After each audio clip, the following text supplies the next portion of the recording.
Kembali lagi di acara Cantik, Catatan Anak Jurnalistik SMA Negeri 1 Gringsing. Bersama saya, Trian, dan rekan saya, Faida. di edisi Ngobras, Ngobrol Asik. Edisi kali ini kita kedatangan tamu nih dari kakak-kakak mahasiswa Undip Semarang. Boleh silahkan diperkenalkan Kak namanya? Baik, terima kasih. Pertama perkenalkan saya namanya Muhammad Wildan Sidki Afda, dipanggilnya Wildan. Saya dari Prodi Bahasa dan Kebudayaan Jepang. Oke, kalau aku salam kenal. Sebelumnya nama aku Zafira Farah Sabrina. Kalian bisa panggil aku Vira. Nah, aku dari jurusan Kesehatan Masyarakat. Oh gitu ya Kak Wildan dan Kak Vira. Vira, ya. Oke, Kak sebelum mulai nih, apa kabarnya hari ini? Alhamdulillah baik. Alhamdulillah baik juga. Suasana hatinya lagi bagus gitu ya? Bagus banget. Dari kalian gimana kabarnya? Oke Kak, masuk ke pertanyaan pertama nih. Bagi orang awam, KKN itu apa sih Kak? Bisa dong dijelasin? Oke, mungkin mulai dari aku ya.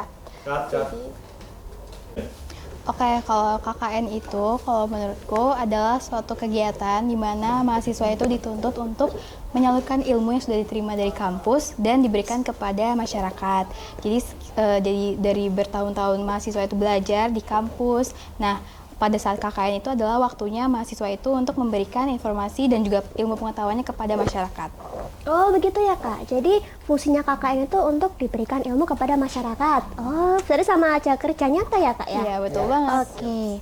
Oke, kita lanjut ke pertanyaan kedua.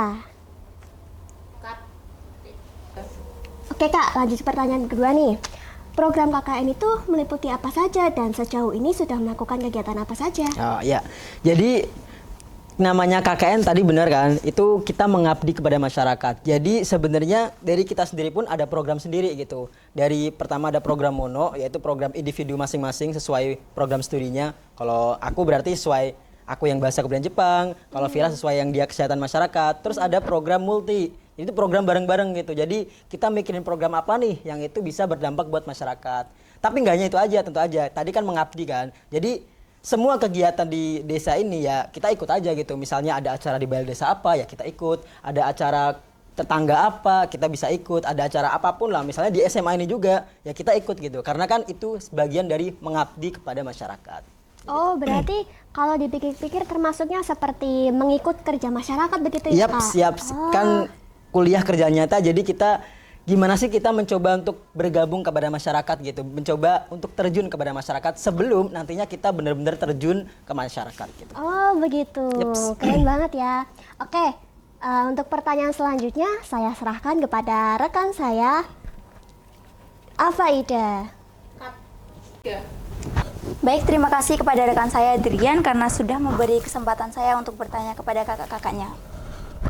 Nah, sebelumnya apa kabar nih kakak-kakak? Baik, alhamdulillah baik. Sekarang giliran saya dong yang bertanya, boleh kan? Boleh banget. Ya, melanjutkan dari pertanyaannya si Drian ya kak.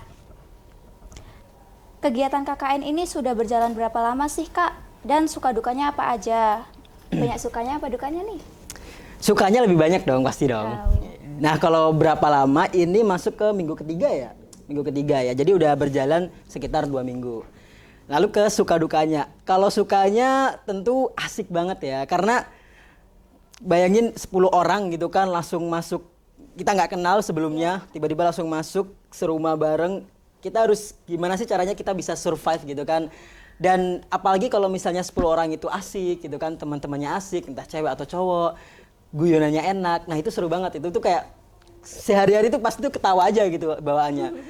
Selain itu sukanya adalah kan kalau namanya KKN itu kan pasti ada lah ya yang cinlok-cinlok kayak gitu ya kan. Ya. Kakak juga cinlok nih. Ya.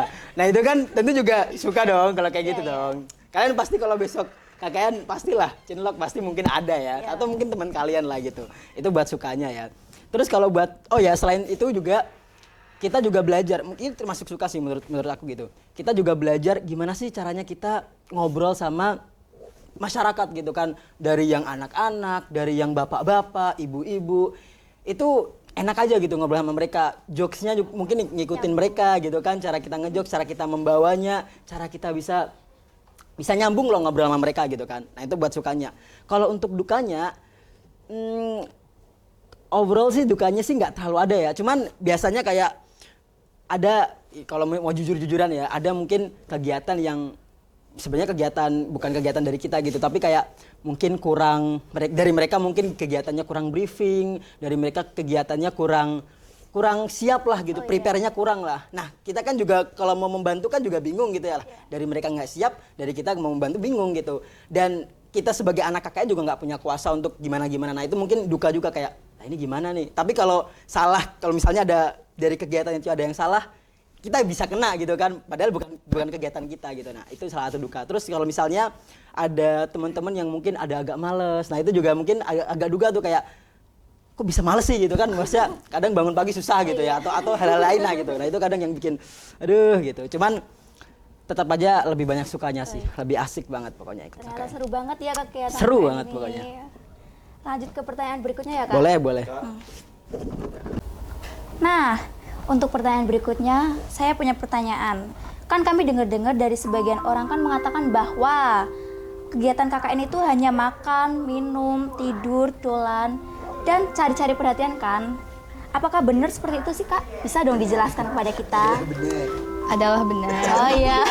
Tapi ya nggak sepenuhnya benar. Jadi kan ya namanya kita KKN kan memang kita kayak semacam pindah rumah lah ya. Kita bertempat tinggal di desa yang baru untuk mengikuti kebiasaan masyarakat di sini ya. Tentu aja kita bakal makan, tidur, dolan ya, karena kan kita mau mencari tahu di sini tuh ada apa aja, ada hiburan apa aja sih, ada kebiasaan apa aja. Nah, kalau misalkan selain dari itu kan kita nggak cuma makan tidur dolan ya, pasti kan kita punya program yang udah kita rencanain di awal tadi.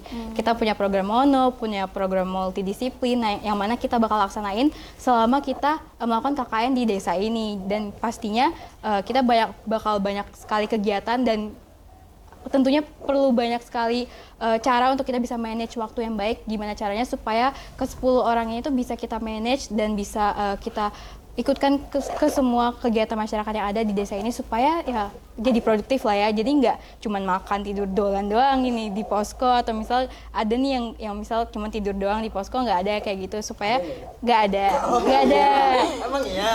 ada lah mungkin 1-2 orang. Nah tapi untungnya sih kalau dari orang-orang anggota tim KKN ku sendiri tuh gampang lah ya diomongin. Kalau misal diteriakin sekalipun ya mereka mau langsung bangun mandi gitu. Gak kayak tim-tim KKN lain yang mungkin cuma tidur doang seharian di posko dan gak ikut kegiatan masyarakat lainnya. Mungkin dari aku itu sih. Oh, ternyata salah ya perkiraan masyarakat ini ya. Kata. Action. Nah, untuk pertanyaan terakhir saya kembalikan lagi kepada rekan saya, Tessa Kiki Adriani. Cut. Oke, terima kasih atas kesempatannya Kak Ava. Pertanyaan terakhir nih Kak, apa saja nih pesan-pesan dan juga harapan setelah KKN nanti? Kesan, pesan, dan harapan ya. Pertama kesan dulu lah ya. Kalau kesan selama KKN sih seru, asik, karena alhamdulillah banget tadi yang udah aku bilang ya. Alhamdulillah banget temennya asik banget, jadi kayak bener-bener nggak ada yang namanya homesick, pokoknya asik lah gitu. Kalau bisa 3 bulan tuh, kayaknya nggak. Lama sih. dong. Kelamaan. Ininya asik, seru, dan seru juga bisa terjun langsung ke masyarakat, bisa ngerasain, ya intinya bisa komunikasi langsung dengan masyarakat tuh seru juga gitu. Dan kita juga belajar gitu, kalau besok misalnya kita udah benar-benar terjun tuh bagaimana sih cara menyikapi masyarakat gitu kan.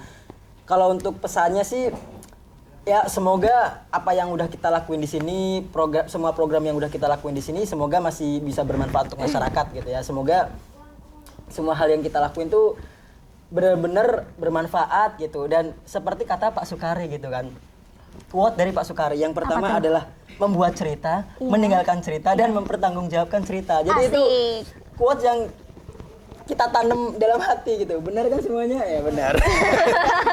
Ya. Nah, untuk harapannya sih sebenarnya kalau untuk KKN ya, untuk teman-teman mungkin ya, semoga setelah misalnya KKN dari sini sih nggak asing aja gitu. Karena kan tadi kita kan sama-sama nggak kenal awalnya gitu kan, dari program studi yang beda. Dan kalau udah selesai KKN pasti kan sibuk ke urusan masing-masing gitu kan. Nah, ya pengennya sih nggak asing-asing banget gitu ya, masih lah say hey atau gimana gitu. Dan semoga yang temen juga bisa makin lebih gitu kan. Waduh, enggak. Berarti nanti kalau harapannya nanti supaya temennya nggak jadi garam ya? Ya. Oke, Kak, terima kasih nih atas waktunya hari ini. Kira-kira segitu aja nih pertanyaannya. Asik banget ya.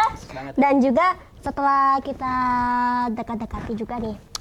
Setelah kita tanya-tanyakan tadi, oh kakak itu ternyata begitu ya kak ya. Jadi intinya kakak itu bukan cuma makan tidur dolan doang ya guys ya. Wah, saking asiknya sampai gak kerasa ya sudah di penghujung acara. Kak, terima kasih ya atas waktunya. Kita jadi tahu nih kalau kakak itu nggak cuma makan, minum, dan dolan doang. Oke, terima kasih ya buat kalian semua yang sudah menonton video kita. Jangan lupa buat like, komen, dan juga subscribe. Dan juga jangan lupa nih mampir di akun medsos kita. Oke, kesepian ditinggal kekasih. Cukup sekian dan terima kasih. Wassalamualaikum warahmatullahi wabarakatuh.